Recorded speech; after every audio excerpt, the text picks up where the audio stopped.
So how you guys doing? Let's take a look at these directions.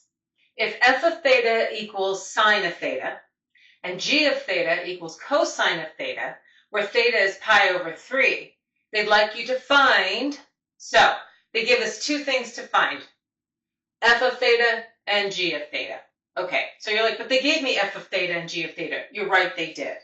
But remember, theta is pi over 3. So if I take a look, and instead of theta, I replace it with pi over 3, then f of theta is really asking me to find f of pi over 3.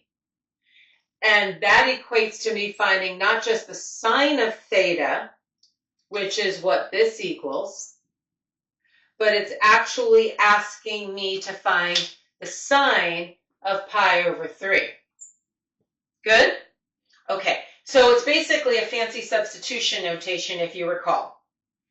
Well, this pi over 3 is a typical angle, and I also remember it's considered a 60-degree angle, which means I'm going to draw my 30, 60, 90-degree triangle. And I always remember to draw this because it saves me from memorizing things. All right? Remember, smallest angle has the smallest side, largest angle is across from the largest side, middle across from middle. So the sine of 30 degrees, which is also 60 degrees, the sine of pi over 3, which is also 60 degrees, tells me to find the sine of 60 degrees, which is opposite over hypotenuse, so that would be the square root of 3 over 2. Good? Lovely. Okay, let's take a look over here. G of theta, we know from what they gave us, is the cosine of theta.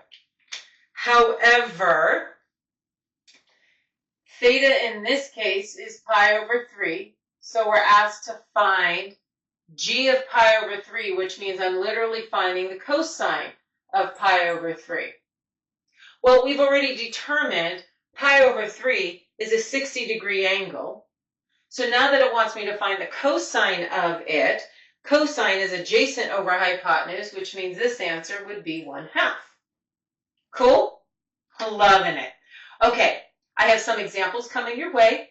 Make sure you work on them before you find my answer key video. Catch you on the flip side.